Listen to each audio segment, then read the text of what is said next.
Once again ಮತ್ತೆ ಹಾಸನದ ಕಡೆ ಹೋಗಲೇಬೇಕು. ಯಾಕಂದ್ರೆ ಹಾಸನದಲ್ಲಿ ಹೃದಯಾಘಾತ ಪ್ರಕರಣಗಳು ನಿಲ್ತಾನೆ ಇಲ್ಲ. ದಿನನಿತ್ಯ ಕೂಡ ಒಬ್ರಲ್ಲ ಒಬ್ರು ಹೃದಯಾಘಾತದಿಂದ ಮೃತಪಡ್ತಾ ಇರೋರ ಸಂಖ್ಯೆ ಹಾಸನ ಜಿಲ್ಲೆಯಲ್ಲಿ ಮುಂದುವರಿತಾನೆ ಇದೆ. ಈಗಲೂ ಕೂಡ ಜಸ್ಟ್ 21 ವರ್ಷದ ಯುವಕ ಹಾರ್ಟ್ ಅಟ್ಯಾಕ್ಗೆ ಬಲಿಯಾಗಿದ್ದಾರೆ ಹಾಸನದಲ್ಲಿ ಅನ್ನೋದ್ರ ಡೀಟೇಲ್ ಸಿಗ್ತಾ ಇದೆ. ಹೃದಯಾಘಾತದಿಂದ ಸಾವಿನ ಸರಣಿ ಹಾಗಾಗಿ ಮುಂದುವರಿತಾ ಇದೆ ಹಾಸನದಲ್ಲಿ. ಹೃದಯಾಘಾತಕ್ಕೆ ಮದನ್ 21 ವರ್ಷದ ಯುವಕ ಈಗ ಬಲಿಯಾಗಿದ್ದಾನೆ ಅನ್ನೋದ್ರ ಬಗ್ಗೆ ಮಾಹಿತಿ ಸಿಗ್ತಾ ಇದೆ.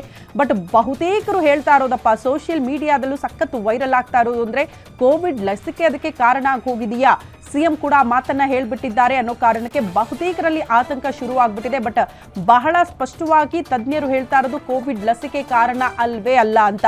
ಇತ್ತೀಚಿನ ಜೀವನ ಶೈಲಿ, ಆಹಾರ ಕ್ರಮ ಅಥವಾ ಅವರ ದೇಹದಲ್ಲಿ ಬೇರೆ ರೀತಿಯ ಸಮಸ್ಯೆಗಳು ಇರಬಹುದು. ಯಾವುದೋ ಒಂದು ಕಾರಣದಿಂದ ಹೃದಯಾಘಾತ ಆಗುತ್ತೆ, ಎಕ್ಸಾಕ್ಟ್ಲಿ ಇದೇ ಕಾರಣ ಅಂತ ಕೂಡ ಹೇಳೋದಕ್ಕೆ ಸಾಧ್ಯ ಆಗೋದಿಲ್ಲ ಅಂತ ತಜ್ಞರು ಕೂಡ ಪದೇ ಪದೇ ಅದನ್ನ ಸ್ಪಷ್ಟಪಡಿಸ್ತಿದ್ದಾರೆ.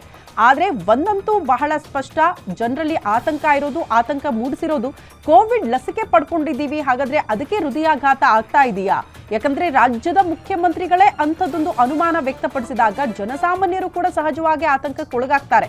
ಆದ್ರೆ ದಯವಿಟ್ಟು ಅದು ತಪ್ಪು ಅರಿವು. ಅಂಥದ್ದೊಂದು ಲಸಿಕೆಯಿಂದಲೇ ಹೃದಯಾಘಾತ ಆಗುತ್ತೆ ಅನ್ನೋದು ಕೂಡ ತಪ್ಪು ಕಲ್ಪನೆ. ಹಾಗಾಗಿ ದಯವಿಟ್ಟು ಜನ ಆತಂಕಗೊಳ್ಳಬೇಡಿ, ನಿಮ್ಮ ಆರೋಗ್ಯದ ಬಗ್ಗೆ ಜಾಗೃತಿ ಇರಲಿ ಅಂತ ತಜ್ಞರು ಕೂಡ ಹೇಳ್ತಿದ್ದಾರೆ. ಜನ ಕೂಡ ಆತಂಕ ಪಡಬೇಡಿ ಅಂತ.